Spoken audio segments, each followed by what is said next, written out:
வணக்கம் அன்பு மக்களே. இந்த பதிவில் நாம் பார்க்க இருப்பது ஜூலை 8, 2024 முதல் ஜூலை 16, 2024 வரை உள்ள மகர ராசி மக்களின் கிரக ராசி பலன் பற்றி இந்த வாரத்தில் விரிவாக பார்ப்போம். இந்த மகர ராசியை பொறுத்து இந்த வாரம் சனி பகவான் 2வது வீட்டில் அமர்வதால் இந்த வாரம் உங்களுக்கு சில நேரங்களில் தங்களின் மன அமைதியின்மை ஏற்படக்கூடிய சூழல் இருக்கிறது. இது உங்களின் வாழ்க்கையில் சில இடையூறுகளை ஏற்படுத்தும்.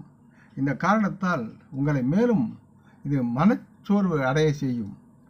அது சார்ந்த நடவடிக்கைகளில் ஈடுபடுவதற்கு பதிலாக முடிந்தவரை நீங்கள் உங்களின் குடும்பம் மற்றும் ஆன்மீகம் சார்ந்து மற்றும் தொண்டு நடவடிக்கைகளில் பங்கேற்பது தங்களுக்கு நலமாகும்.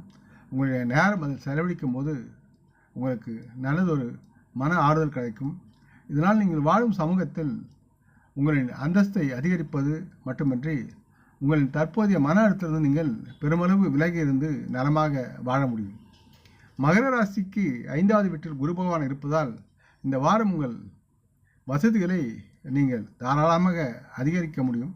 இருப்பினும் இந்த நேரத்தில் உங்களின் ஆடம்பரம் காரணமாக நீங்கள் வருமானம் ஈட்டப்பட்ட அல்லது திரட்டப்பட்ட பணத்தை விட அதிகமாக செலவழிக்க வேண்டிய சூழலை நீங்கள் கடந்து செல்வீர்கள் என்பதால் எல்லாவற்றுக்கும் இடையில் சில நிதி பற்றாக்குறையை நீங்கள் சந்திக்க வேண்டியிருக்கும்.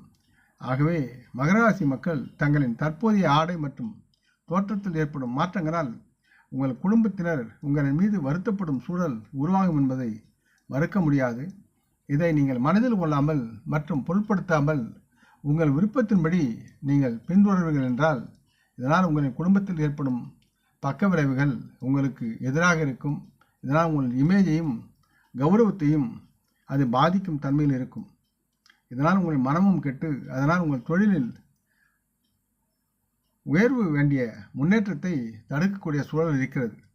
மகராசி மக்கள் இந்த நேரத்தில் தங்கள் பொறுமையை இழக்கவோ அல்லது அவசரமாக எந்த முடிவும் எடுக்கவோ வேண்டாம் என்று உங்களுக்கு அறிவுறுத்தப்படுகிறது. எனினும் உங்களின் முடிவுகளால் தான் எல்லாவற்றும் நீங்கள் வெற்றியை அடைகிறீர்கள் என்று அகம்பாவம் கொண்டு வெற்றியை உங்கள் தலைக்கு மேல் ஏற விடாதீர்கள். இந்த வாரம் மகர ராசி மாணவர்கள் தங்கள் ஆசிரியர்களுடன் நீங்கள் நல்ல உறவை பாதுகாக்க வேண்டும். இல்லை என்றால் உங்களின் கல்வி கற்றலில் நீங்கள் மகிழ்ச்சியாக இருக்க வாய்ப்பு இல்லாமல் போகவும் வாய்ப்பு இருக்கிறது. சற்று கவனமுடன் தங்களின் ஆசிரியருடன் நல்ல உறவை காப்பாற்ற முடிந்தால் உங்கள் படிப்பில் நீங்கள் சாதகமான தாக்கத்தையும் நல்ல ஒரு முன்னேற்றத்தையும் ஏற்படுத்தி நலமாக பாராட்டுகளை பெறலாம். இந்த காலகட்டத்தில் மகர ராசிக்குரிய பல மாணவர்கள் தங்கள் பள்ளி அல்லது கல்லூரியில் உதவித்தொகை பெறுவதற்கான சாத்தியக்கூறுகளும் உங்களுக்கு இருக்கிறது என்பதை மறுப்பதற்கு இல்லை. மகராசி மக்களுக்கு ஆலோசனை என்பது தங்களின் வாழ்க்கையில் எக்காரணம் கொண்டும் அகம்பாவம் மற்றும் உறவுகளை மதிக்காத போக்கும் சார்ந்த பழக்கத்தை தவிர்க்க வேண்டும். இதை நீங்கள் உங்கள் வாழ்க்கையில் கடைபிடிக்க வேண்டும். இதனால் அவசியமாகிறது மற்றும் இவை யாவும் உங்களுக்கு நலமாகும் என்று நம்பலாம்.